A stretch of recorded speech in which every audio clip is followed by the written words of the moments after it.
When Duchess Sophie stepped onto the tarmac in Ghana, royal fans expected another polished diplomatic tour.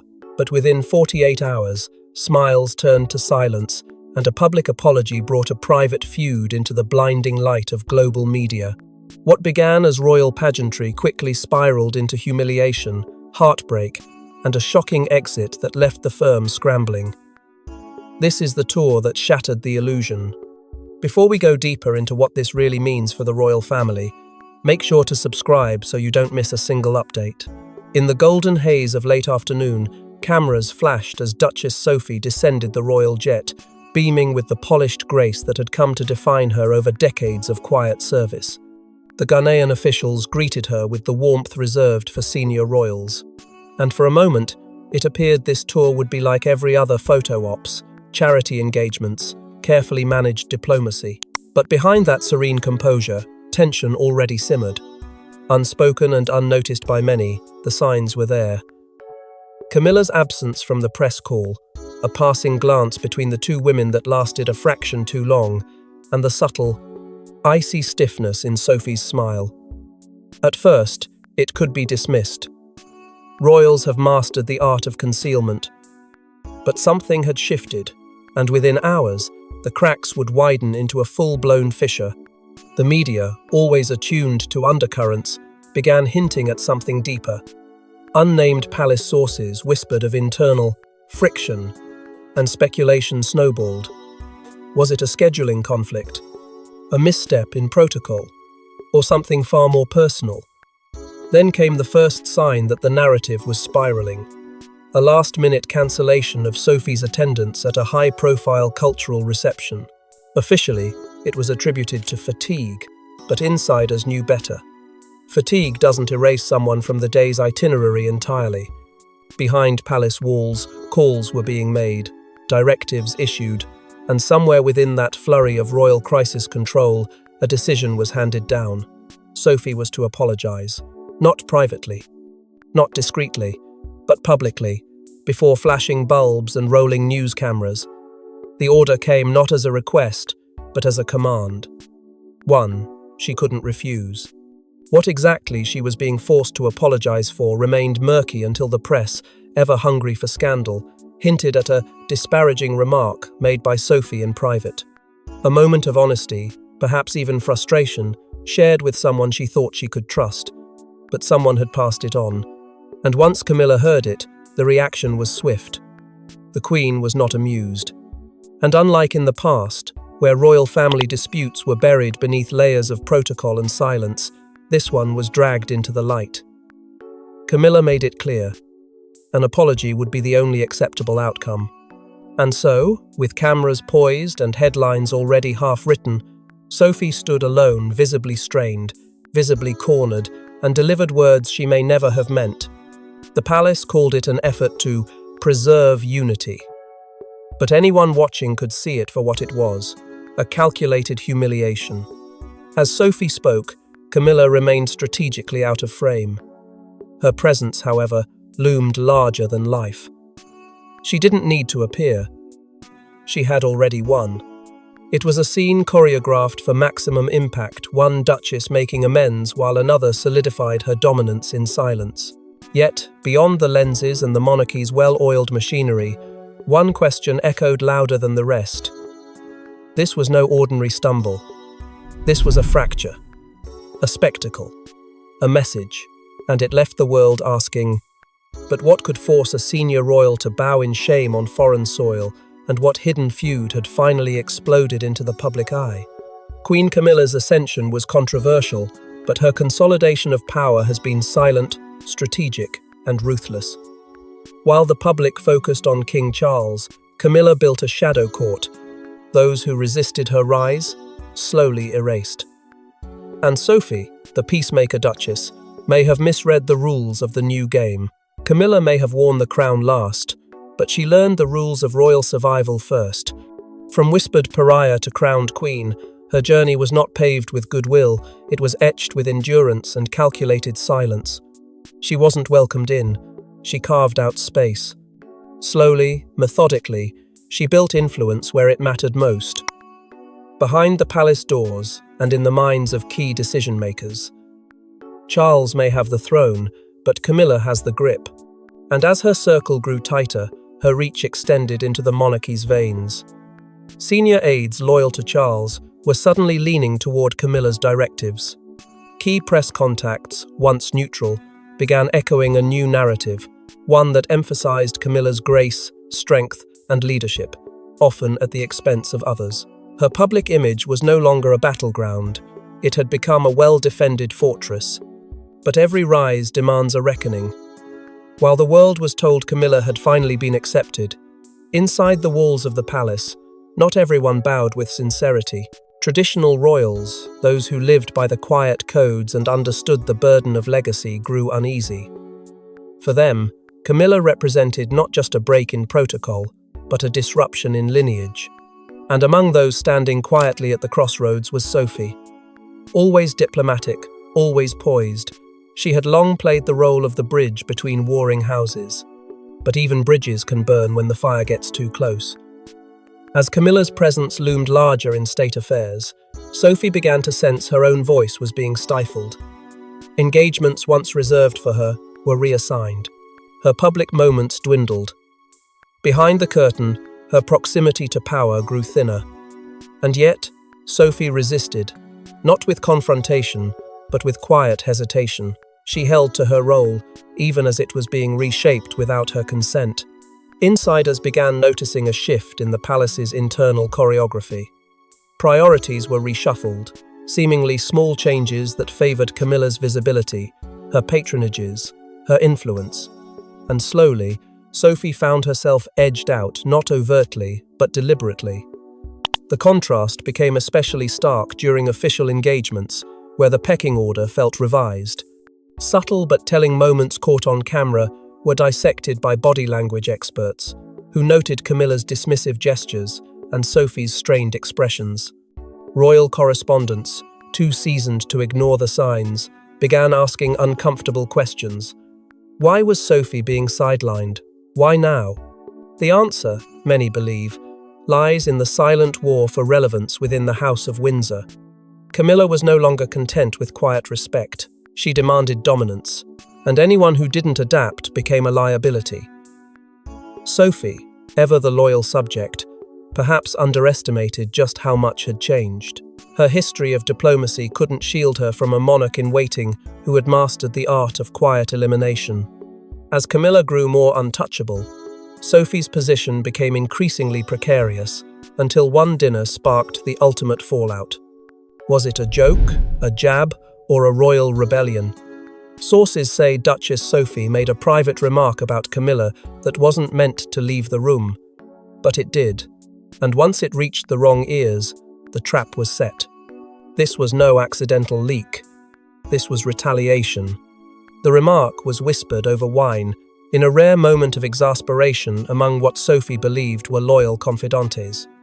The royal dinner had drawn to a close, the atmosphere warm, informal, deceptively safe. And then, as conversation meandered to recent engagements and the ever-growing presence of Camilla in court affairs, Sophie, fatigued by the unrelenting politics, let something slip. "She's not content with being queen," she allegedly said, lowering her voice with a bitter half-laugh. "It's not enough. Camilla's got a coronation hunger that puts Charles to shame." A sentence not meant to sting, not meant to echo, but it did. And in the royal arena, words are currency. This one carried a heavy price. The walls of the palace may be thick, but secrets travel faster than sound. Within 72 hours, that remark, carelessly spoken, now carefully weaponized, had made its way to Camilla. Not through rumor or accident, but through betrayal. The trusted friend, sitting at Sophie's side that evening, a longtime palace insider, had repeated it almost word for word to a member of Camilla's personal circle, and from there, it spread like fire through velvet halls. Camilla, known for her steely exterior, did not react publicly. She viewed the comment not merely as an insult, but as a challenge to her authority, a direct threat to the image she had spent decades building.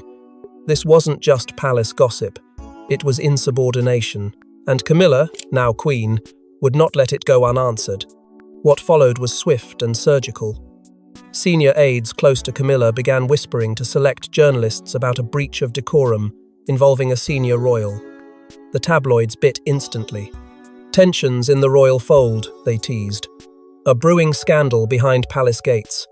No names, not yet. But the direction was clear. Sophie's itinerary was quietly altered. Appearances were shuffled. And then came the call from Clarence House. Prepare a statement of regret. Not denial. Not clarification. Regret. The message was unmistakable. Camilla wanted contrition, and she wanted it in public. Sophie, blindsided, resisted. Briefly. But there was no room for negotiation. The royal PR machine had already turned its gears, and backing out now would only deepen the crisis. In a matter of hours, the apology was drafted, rehearsed, and scheduled, a public spectacle designed to project unity while masking the ruthlessness beneath. But for Sophie, the real wound wasn't in the words she was made to speak, it was in the betrayal. That a moment of vulnerability had been sold, that loyalty in the palace had become transactional, and that her mistake, however small, had been used as ammunition in a quiet civil war. The apology was just the beginning. What came next shocked even the most seasoned royal watchers. They gave her a statement to read. Cameras rolled. Camilla didn't flinch. Sophie, hands trembling, delivered her regret, but behind her eyes there was something else. Betrayal. What viewers saw was damage control. What insiders saw was a woman being sacrificed. It was over in less than 90 seconds. No questions, no deviations, no allowance for emotion. The palace had prepared every word with the precision of a scalpel, stripping Sophie of agency while preserving the illusion of unity. She stood behind the podium alone, no family member at her side, no visible show of support from the crown. The script had been cleared by palace aides loyal to Camilla, and every syllable was weighted not with apology, but with submission. Sophie's voice didn't waver, but it didn't need to. The hollowness rang louder than anything she said. She acknowledged her inappropriate comment without specifying what it was. She expressed deep regret, without ever claiming the words as her own. And when it ended, there was no round of questions, no chance for redemption. Just the sound of shutters clicking and a press corps dismissed before they could probe further. Camilla was nowhere to be seen by design. Her absence was a message in itself. This was Sophie's burden to carry, and hers alone. Palace officials framed it as a standard practice, a routine clarification to quell speculation. But the orchestration was too perfect, too sterile, too cruel. Camilla had successfully removed herself from the blast radius, allowing the public to focus entirely on Sophie. This was not an apology, it was an execution in plain sight.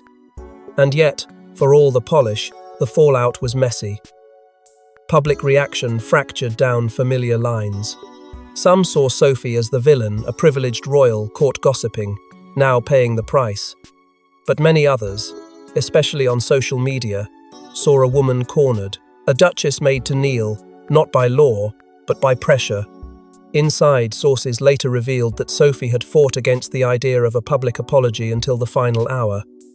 She reportedly asked for a private audience with Camilla, hoping to resolve the issue discreetly. The request was denied. After the cameras stopped rolling, Sophie was seen leaving in silence, bypassing her security detail and refusing dinner with the rest of the royal staff. One aide allegedly described her demeanor as frozen, not angry, not sad, just done. Those who'd known her for years said they'd never seen her so distant, so visibly altered. The woman who had spent decades upholding royal dignity had just been stripped of her own in front of the world. Behind the polished words and the still photographs was a truth no one in the palace dared say aloud. Sophie had been set up to fall. The damage wasn't just to her image, it was personal, internal, irrevocable. The apology wasn't about right or wrong, it was about dominance. And as Sophie walked away from that moment back into the shadows of royal corridors, still echoing with whispers, one thing had already begun to change. Her silence, once a symbol of loyalty, was becoming a ticking clock. But what happens when a duchess pushed too far makes a choice that defies the crown? There was no farewell photo, no official send-off, just an unmarked car, silent corridors, and a jet waiting in the dark. Duchess Sophie had had enough. And in that moment, she wasn't just exiting the tour, she was rejecting the hierarchy that turned her into a scapegoat. By the time the palace released its morning update, Sophie was already gone. No public announcement, no ceremonial departure, not even a press pool briefed in advance. Her name had simply vanished from the remainder of the tour schedule, replaced by a cold, clinical phrase, due to unforeseen logistical changes. But behind that sterile language was a decision that rocked the very foundations of the royal family's image. Sophie had walked away not just from a tour, but from a system that had chosen her as the convenient fall. Staff members were stunned, many only realizing she had left hours later when her motorcade failed to arrive at the day's scheduled event. The aides assigned to her team were left scrambling, given no explanation, no directive, just a vacuum where their royal was supposed to be. Confusion rippled through the ranks, while silence echoed from above. There were whispers of a late-night phone call to King Charles. A call not logged officially, not confirmed publicly, but sources close to the palace claim it was far from polite. One insider described it as confrontational, not customary. Sophie, who had endured every slight with grace until now, had finally spoken without filter. She demanded to know why she was being fed to the wolves, why Camilla's wrath required her public humiliation, and why no one, not even her own husband, had come to her defense. No answers were given, at least none that satisfied. And so she acted, not with rage, but with resolve. Her exit was quiet, but the message thundered. Prince Edward's absence from any comment was deafening. He was not seen in public the following day, nor was he mentioned in the palace's internal briefings. William, often the palace's unofficial crisis shield, remained strategically silent. And that silence spoke volumes. Whether it was loyalty, fear, or calculated neutrality, the message was clear. Sophie was now on her own. Yet, outside the palace walls, the story was anything but contained. Social media erupted with speculation. Hashtags surged. Was this the start of another royal fracture? Were lessons not learned from Meghan and Harry's departure? TikTok theorists dissected Sophie's last public appearance frame by frame, noting the tension in her jaw, the lack of eye contact with aides, the way she clutched her bag like a shield. Something had broken, and now it was spilling into the public domain. But while the official narrative scrambled to catch up, the reality was unfolding in real time. A duchess had chosen exile, not in defiance of duty, but in defiance of injustice. The royal tour had become her battlefield, the apology her breaking point, and the midnight jet her escape. Her decision to walk away wasn't a stumble, it was a statement. She would no longer play the role of silent pawn in a game rigged by shadows and whispers. And yet, for every sudden exit, there's a trail of secrets that must be buried fast or exposed. Sophie isn't the only royal woman to fall foul of palace politics. Kate plays the long game. Meghan walked away. But Sophie? She stayed too long and got too close to power without protection. This is the brutal blueprint of how women rise and fall inside the firm. There is a pattern in royal history that repeats itself with unnerving precision. Powerful women, once praised for their grace and loyalty, are eventually punished for the very traits that elevated them. Sophie, once the monarchy's quiet constant, is simply the latest chapter in a much older story. Kate, the Duchess of Cambridge turned Princess of Wales, has navigated the treacherous corridors of royal life with calculated restraint. She says little, shows less, and remains the public's untouchable darling. Her silence is not weakness, it is armor. Every appearance, every pause, every smile is measured. In contrast, Meghan entered the firm with passion, confidence, and a voice. And for that, she was torn apart.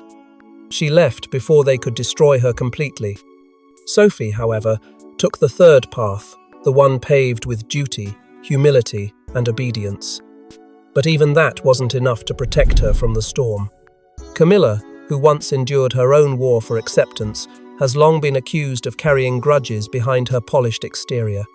The whispers of her jealousy toward Diana still linger, and her alleged disdain for younger, more charismatic women remains an unspoken truth among insiders. Meghan felt it. Kate avoided it. Sophie underestimated it. Camilla doesn't confront, she contains. She doesn't strike openly, she isolates.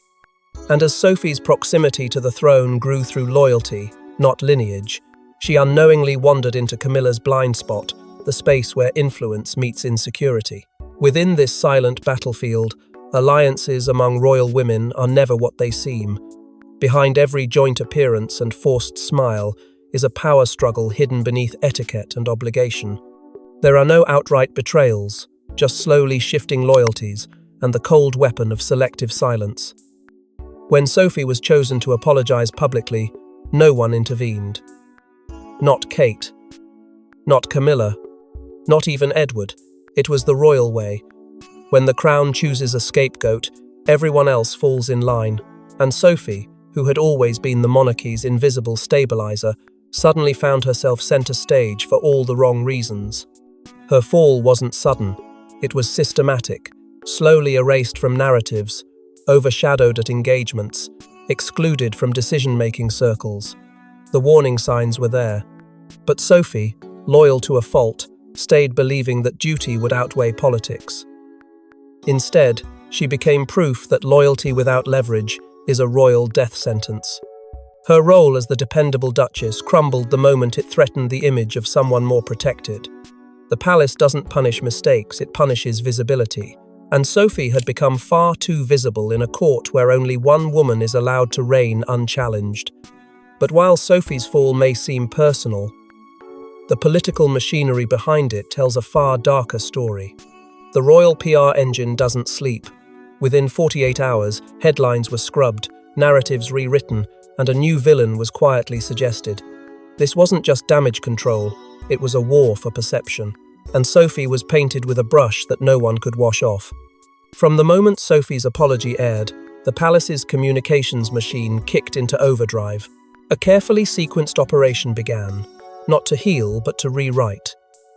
Within hours, stories began appearing in friendly media outlets, not about the palace's role, not about the Queen's silent fury, but about Sophie herself, her overwrought emotional state, her difficulties coping under pressure, her supposed tendency to internalize stress. Leaks, strategically timed and anonymously sourced, painted a portrait not of a wronged duchess, but of a woman unraveling. It was psychological manipulation, reframing humiliation as instability, turning public sympathy into whispered concern. And in the background, something else unfolded with eerie synchronicity, the image rehabilitation of Camilla. Soft focus interviews, glowing columns, and curated footage flooded digital platforms. Suddenly, the Queen was everywhere, graceful, composed, motherly. While Sophie faded into silence, Camilla rose through carefully scripted praise. The contrast was deliberate. Where Sophie was cast as erratic, Camilla was serene. Where Sophie appeared overwhelmed, Camilla stood unshaken. Royal aides fed this dual narrative to press with surgical precision, ensuring that Camilla's name was never directly tied to the scandal, but always cast in flattering opposition. The narrative was no longer about a comment or an apology. It was about character. And Sophie's, in the palace's eyes, was being rewritten as fragile. Behind the scenes, palace staff received internal guidance, what one insider described as a compliance memo. It wasn't formal policy, but the tone was unmistakable. All references to Sophie's departure were to be described as health-related or tied to personal exhaustion. No mention of conflict, no suggestion of fracture. While official press remained polite, the digital undercurrent told another tale. Social media platforms were awash with bot-driven defenses of Camilla. Posts appeared en masse, repeating phrases like supporting the Queen through difficult transitions and Sophie's momentary lapse. The language was robotic, uniform, and far too coordinated to be coincidence. Still, the control wasn't total. A few investigative reporters began noticing the shift, tracking inconsistencies in palace narratives and quietly hinting at an organized spin campaign. But even they were cautious. The palace's grip on press access is firm, and too much digging can mean exile from the briefings that matter. And so, while Sophie was being erased in real time, only a few dared to question how. The deeper truth was buried beneath layers of polite obfuscation, but the signs were there for those who looked. The manipulation wasn't subtle, it was just fast. And as the palace moved to wipe the scandal clean, they underestimated one truth that's haunted the firm for generations. But no matter how polished the cover-up, whispers of truth always find their way out, especially when royal insiders start talking. One senior aide had enough. Anonymous, but verified. Their message? Sophie was betrayed from the inside. They allege it wasn't just about one comment, but about power, control, and silencing anyone who questioned Camilla's reign. If true, this isn't scandal, it's a coup. For weeks, speculation swirled, but nothing pierced the palace's icy exterior. Then came the leak. Not from a journalist, not from a former friend, but from someone deep within the institution, an aide who had witnessed the events not as headlines, but as commands issued behind locked doors. What they revealed was explosive. A transcript of a high-level internal meeting where Sophie's fate was not debated, but decided. The conversation was clinical, strategic. One senior voice suggested her comment undermined the Queen's authority. Another countered that public accountability would protect the firm's reputation. It was in that room, the aide claimed, that Sophie's apology was choreographed not for reconciliation, but for optics, a necessary display, a theatre of control. What the whistleblower laid bare was more than political maneuvering. It was an intentional sidelining. They alleged Camilla herself was briefed on the meeting's outcome in advance, and not only approved it, but insisted Sophie be made the face of her own undoing. The same woman who had once endured years of scandal had now weaponized that history to remove a rival quietly. With Charles distracted by health concerns and the burdens of kingship, Camilla's influence expanded unchecked. And when presented with the opportunity to defend Sophie, or even question the severity of the response, Charles chose silence. According to the insider, he looked away, not out of cruelty, but cowardice. Camilla had become his shield, his gatekeeper, and Sophie's humiliation, to him, was a manageable cost. Even more devastating was the glimpse behind Edward's guarded expression. The source claimed he was not only aware of the meeting, but vehemently opposed to its outcome. His objections were ignored. His loyalty to Sophie, they said, had become a liability. In private, he was reportedly devastated, torn between the woman he married and the crown he served. Friends close to the couple noted that Edward withdrew in the days following Sophie's exit. He made no public appearances. He offered no words of comfort in press briefings. Behind closed doors, he was shattered. But in public, duty demanded silence. Always silence. The aide's account ended with a warning. More could be revealed. Other meetings, other decisions, and potentially Sophie's own voice. Whispers began circulating that she was considering speaking out, not through a formal statement, but through something far more damaging. A tell-all. An anonymous interview. A quiet collaboration with someone who still had access to the media.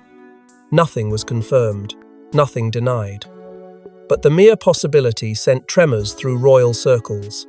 If the woman who had been silent for decades suddenly chose to speak, what might she reveal? What secrets still lingered beneath the polished floors of Windsor? And if Sophie truly is finished with royal protocol, what might she say next? She was the quiet one, the loyal one, the one who never rocked the boat until it sank with her on it. Now, with nothing left to lose, Duchess Sophie may be ready to reclaim her voice, and when a royal woman stops playing the game, the entire palace shakes. It began with whispers, subtle, nearly imperceptible shifts in Sophie's routine, a cancelled engagement here, an unexpected public appearance there. No palace insignias, no royal aides trailing behind, just Sophie unfiltered, unscripted, present. Her first outing post-tour wasn't a grand return, but a quiet visit to a local women's shelter. Cameras weren't invited, but they came anyway. And what they captured wasn't a duchess mourning her fall, it was a woman reclaiming control, one step at a time. In the weeks that followed, speculation surged. Was she finished with royal protocol? Was she preparing something more permanent? Then came the leaks, deliberate or not. They hit the press like thunder. Anonymous sources claimed Sophie was writing. Not officially. Not yet. Others said she'd been in talks with a trusted journalist, someone with enough credibility to withstand the firm's retaliation. Whether it would be an interview, a book, or something altogether different remained unclear. But the message was undeniable. Silence was no longer her sanctuary. And while the palace scrambled to stabilize its image, the public had already picked a side. Hashtags calling for Justice for Sophie began trending. Comments flooded royal social media posts, some begging for transparency, others demanding consequences. In a world growing increasingly cynical of tradition, Sophie's story struck a nerve. She wasn't seen as a rebel. She was seen as a woman punished for being principled. The attention didn't stop with Sophie. Pressure mounted on Prince Edward, who had remained a silent shadow through the scandal. But silence is no longer safety. Calls for him to speak, to defend, to stand beside his wife grew louder. Yet, he remained invisible, torn perhaps between personal loyalty and institutional loyalty. Rumours swirled that Sophie's growing independence was testing even their private relationship. But insiders painted a different picture. They described Edward not as absent, but anguished, powerless to defy the system he was born into. For Sophie, that heartbreak had become part of the reckoning. Behind the scenes, her inner circle had mobilized. Friends who had stayed quiet for years now rallied around her, protecting her, advising her, guiding her through uncharted territory. No longer surrounded by palace handlers, she had begun to build something else, her own power base. One not tied to bloodlines or titles, but to experience, integrity, and quiet resilience. That was the part the monarchy never saw coming, because for all the palace's machinery, its centuries of control, it never learned how to handle women who walk away with dignity instead of disgrace. And then came the image. That single, devastating photograph of Sophie boarding the jet in Ghana alone, unsmiling, unescorted. No farewell from aides. No comforting presence from family. Just her, walking into the night. It was not just a departure, it was a declaration. That image became iconic, shared, reposted, immortalized as a symbol of quiet rebellion. The woman who had once defined herself by loyalty was now being defined by liberation. As the firm tries to tighten control, one duchess's fall from grace may ignite a reckoning no crown can contain. Thanks for watching. Don't forget to like and subscribe, and we will see you in the next one.